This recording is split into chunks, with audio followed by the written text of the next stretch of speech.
Most horror films ask a simple question. What if the dead came back? We Bury the Dead asks something quieter and far more unsettling. What if the dead never leave because the living can't let go? Now, this is not a film about monsters or spectacle. It's a film about process, about what happens after catastrophe, when death becomes routine and grief becomes institutionalized. Here, we don't just review films, we examine how they work, culturally, emotionally, and thematically. Because genre films aren't escapism, they're reflections.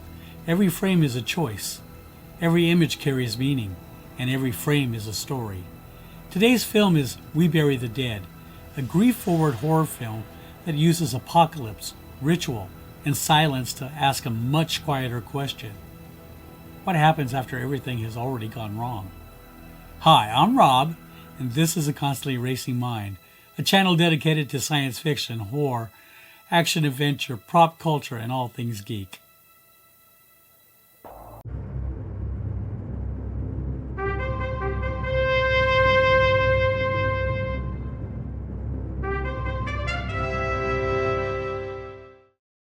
Set in a quarantined post-disaster Tasmania, We Bury the Dead drops us into a world already shaped by loss. The outbreak itself is never dramatized. Instead, the film begins where most genre stories end, in the aftermath. This restrained approach reflects director Zach Hilditch's broader filmmaking philosophy known for character-driven psychological thrillers. Hilditch prioritizes emotional realism over genre mechanics. The result is a horror film that feels lived in rather than constructed. We Bury the Dead is set after a catastrophic event that reshaped Tasmania, leaving the dead, unstable, and recovery teams tasked with quietly collecting bodies from abandoned homes and empty streets. Rather than focusing on the event itself, the film begins in its aftermath, where loss has become routine and survival is largely administrative. The story follows Ava Newman, a civilian who volunteers with a body retrieval unit while traveling south through Tasmania. On the surface, Ava appears motivated by service. In reality, she is driven by unresolved guilt connected to her marriage and loved one who disappeared during the chaos. Now, paired with Clay, a pragmatic building contractor accustomed to the emotional detachment required for his work, Ava navigates deserted suburbs, isolated roads, and recovery zones where the dead may or may not remain inert. Along the way, they encounter other survivors whose responses to loss range from quiet endurance to unsettling denial. As their journey continues, We Bury the Dead shifts away from survival horror and toward psychological unease. The film is less concerned with threat than with proximity. How close the living must remain to the dead in order to keep moving forward. Now, this is not a story about saving the world or reversing catastrophe. It is about what people carry after everything has already gone wrong, and how grief reshapes behavior long after danger has passed. At the center of the film is Ava Newman, played by Daisy Ridley. Ridley's performance is deliberately internalized. Ava is not reacting to horror. She is carrying it. Her search for her missing husband, Mitch, seems to be less about hope than refusal. Brenton Thwaites Clay acts as a counterbalance, someone who has learned how to survive by emotional compartmentalization. Their evolving relationship forms the emotional spine of the film. The emotional weight of We Bury the Dead is no accident. It reflects director Zach Hilditch's long-standing interest in how people behave when the end feels inevitable.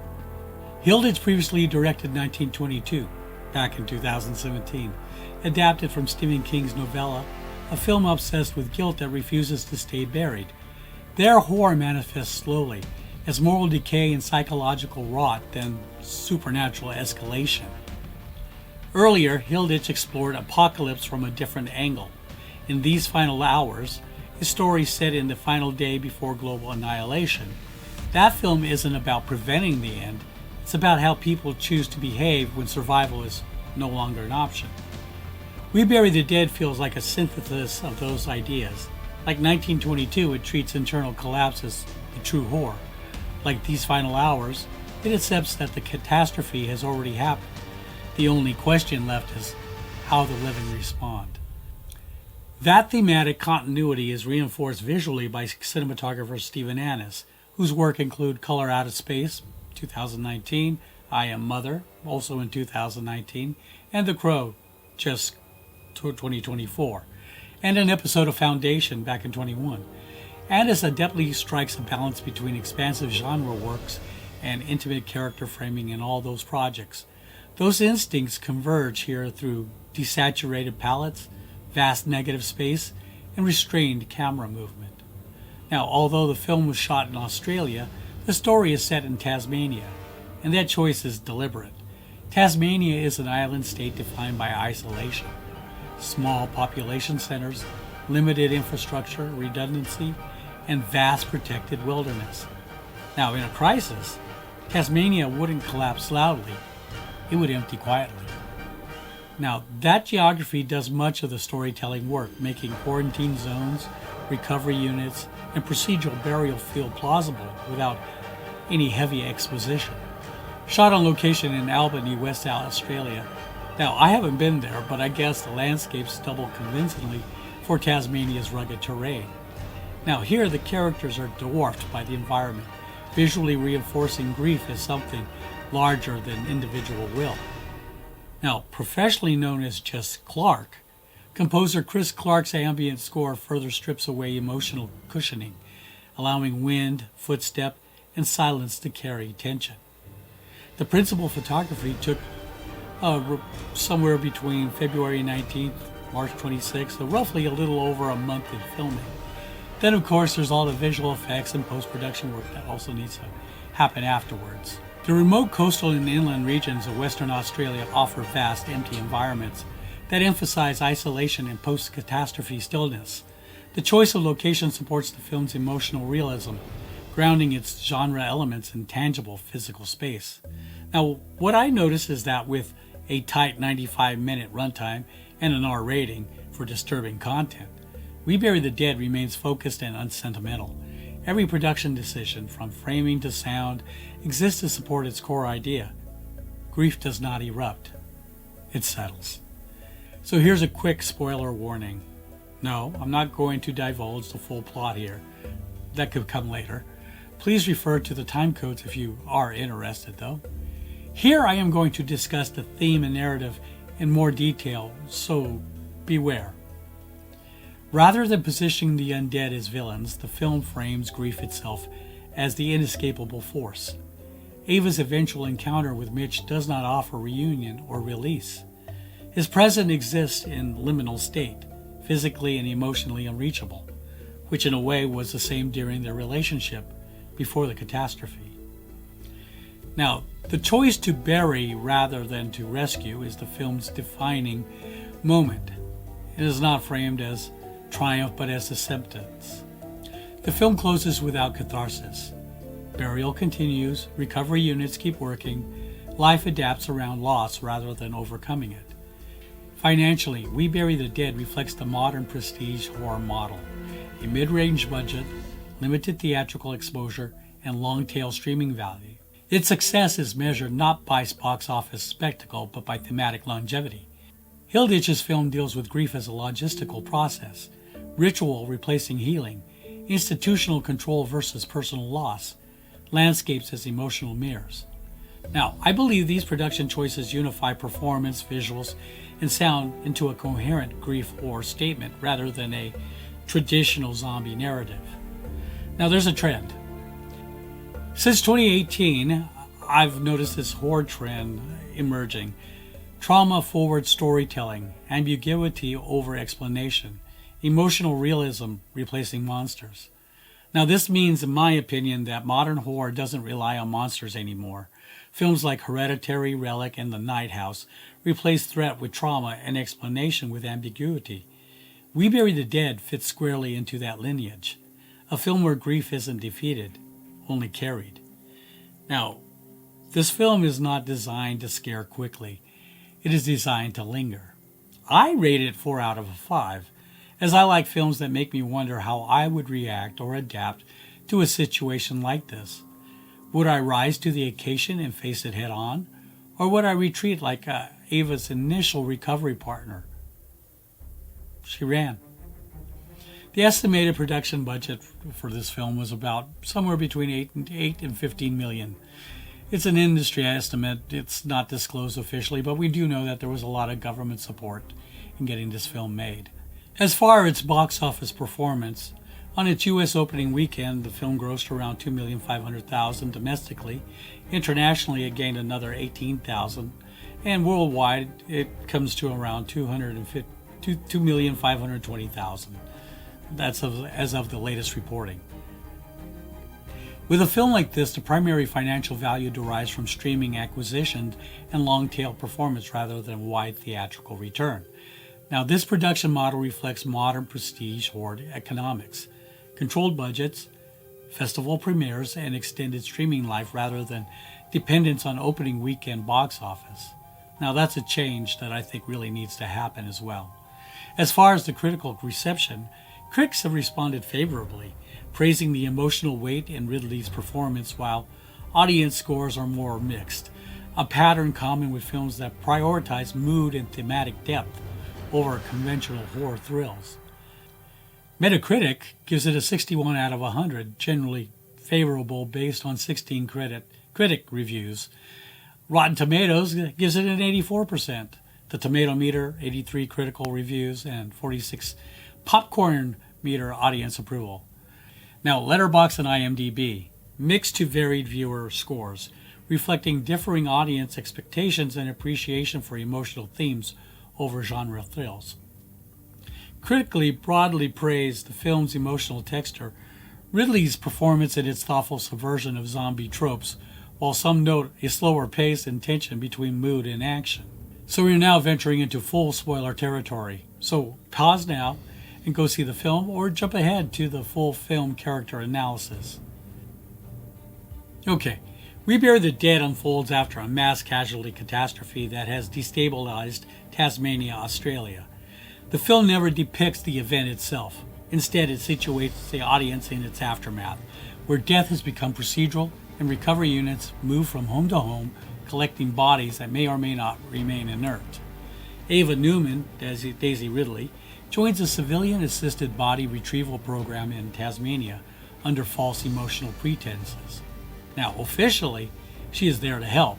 In reality, she's searching for her husband, Mitch, played by Matt Whalen, who disappeared during a company retreat at a coastal resort in southern Tasmania. Ava's motivation is not hope, but guilt. Through fragmented flashbacks, we learn that Ava and Mitch's marriage was already strained. Ava wanted to begin IVF treatments after struggling to conceive, while Mitch wanted to wait. Their emotional distance culminated in Ava having a one-night stand, which she confessed to Mitch just before he left on his trip. Ava enters the catastrophe desperate for closure rather than reconciliation. Now, Ava is paired with Clay, that's Brenton Thwaites, a contractor whose calm pragmatism masks his own unresolved failures. Early retrievals take place in abandoned suburban homes where the dead lie inert but unsettlingly intact. Now, Bianca, Ava's initial recovery partner, quickly proves unable to cope. After only a few recoveries, she abandons the operation and disappears entirely, reinforcing how fragile the recovery system truly is. After borrowing a motorcycle and while traveling south toward the resort, Ava and Clay encounter Riley, Mark Cole Smith, who is a soldier, whom I assume is in like our National Guard type of thing. He appears disciplined and capable. Riley is encountered while he's in full combat uniform after killing a recently reanimated corpse. Now, although outwardly composed, his behavior immediately feels off. Ava is locked in a bathroom while Riley and Clay speak privately. When Riley returns hours later, he claims that Clay fled on the motorcycle Ava and Clay had borrowed, leaving Ava alone with him. Riley's psychological state gradually reveals itself. After convincing Ava that she is safe with him, he says he will escort her to the resort, but first has to make a supply stop on the way. He ends up at a bed and breakfast where he cooks a meal for them. Ava starts to notice that the family pictures show Riley and a woman. Riley finally confesses that his wife died in the catastrophe and was pregnant at the time, and Riley is unable to accept that loss. He becomes fixated on Ava, projecting his wife onto her and insisting that Ava serve as a surrogate, emotionally and symbolically, for the family he has lost. He convinces Ava to dress in his wife's clothing and attempts to recreate a final dance, clinging to memory rather than reality. When Riley attempts to assault Ava to complete his fantasy, she kills him in self-defense. But not until after finding that Riley has a bunch of naked old zombies tied up in the barn. Go figure. Still wearing Riley's wife's clothing, Ava continues south alone. Along the road, she encounters a family who appear to have died peacefully outside their RV and just ignores them, having learned to distinguish between inert corpses and those that remain active. She sleeps in their RV that night but wakes up when she hears movement and discovers that the dead father has reanimated and is digging a grave to bury his family. Ava helps him complete the burial, and when the man sits at the edge of the grave with his family below, Ava bludgeons him to death and buries him with them. Now this act marks a turning point. Ava is no longer reacting to horror. She is managing it. Ava eventually reaches the coastal resort and finds Mitch, who is dead and visibly decomposing. His body confirms that Ava had been unable to accept. There is no version of this world where she can fix what was broken between them. Ava's grief is not rooted in his death alone, but in the permanence of unresolved regret. Clay reappears, having escaped Riley earlier than Ava realized. His own motivation is finally clarified. Clay joined the recovery effort, hoping that sacrifice and service might convince his estranged wife and daughter that he was worth returning to. They're not. His arc mirrors Ava's in inverse. Intention does not undo harm. On their journey back north, Ava and Clay drive past Riley's family farm.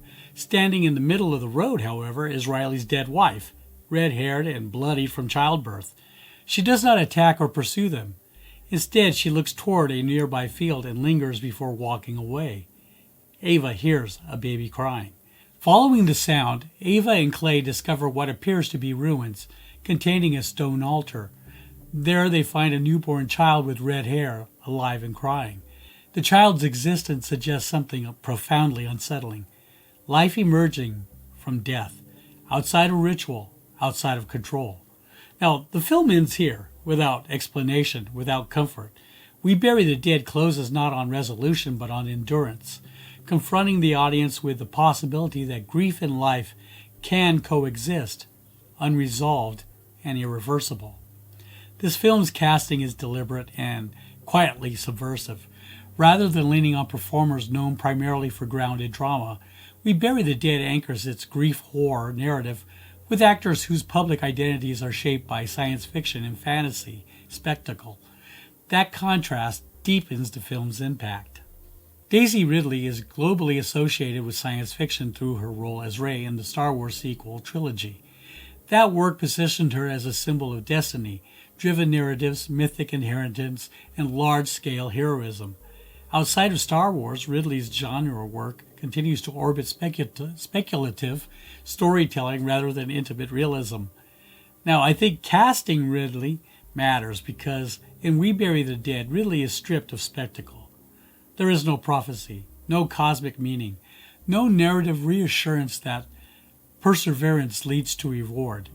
Ava is not chosen, she is trapped. Casting Ridley deliberately undermines audience expectations. Viewers are conditioned to expect transcendence from her characters, yet the film denies it. Ava is defined by guilt, not hope. Her journey is not about saving the world or even saving herself, but about confronting the permanence of unresolved damage. Ridley's restrained performance emphasizes stillness over action, turning a genre star into a vessel for quiet devastation. Brenton Thwaites' filmography is deeply rooted in fantasy and science fiction. His roles include Pirates of the Caribbean, Dead Man Tells No Tales, effectively replacing Orlando Bloom's archetype, The Giver, Gods of Egypt, Maleficent, and Oculus. Across these projects, Thwaites often occupies transitional roles, reluctant heroes, myth-adjacent figures, or morally tested survivors. Casting Thwaites in this film matters because typical audiences associate him with worlds where sacrifice is rewarded and meaning eventually clarifies. We Bury the Dead subverts that expectation.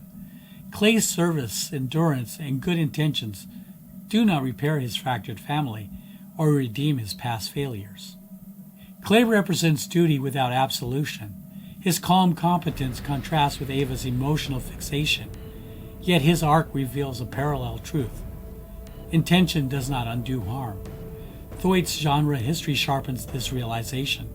The film denies the redemptive arc that his earlier roles often imply. Now, Mark Cole Smith as Riley is less associated with global franchise spectacle and more with grounded, character-driven work. His presence introduces realism and unease rather than familiarity with the genre. Now, Riley weaponizes grief. Initially framed as a protector, he descends, exposing the danger of refusing loss. Where Ava and Clay learn to endure, Riley attempts to overwrite reality itself. His performance anchors the film's most disturbing idea: the living can be more dangerous than the dead. We Bury the Dead doesn't end with answers. It ends with endurance. It's a film about living alongside loss, not conquering it, not understanding it, just carrying it forward. If We Bury the Dead resonated with you or unsettled you, I'd love to hear your take in the comments. Do you see the ending as hope, horror, or just simply continuation? If you're interested in genre films that value meaning over spectacle, subscribe to A Constantly Racing Mind for a deep dive analysis across horror, sci-fi, and action cinema. Because every frame is a story, and not all of them want to comfort you.